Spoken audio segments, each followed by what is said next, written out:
In this video, you will learn what are various ways to troubleshoot your Netgear range extender, AC750 device during setup in case if you are unable to connect to 92.168.1.250 website and the site shows an error stating not connected to your Netgear range extender device.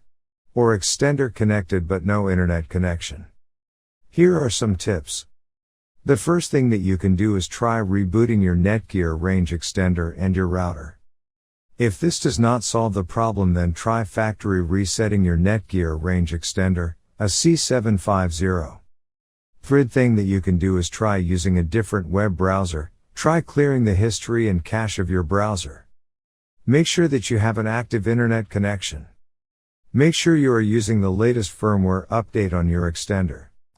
In case if you are still facing any issue with your Netgear range extender device, get in touch with our Netgear range extender experts for instant solutions.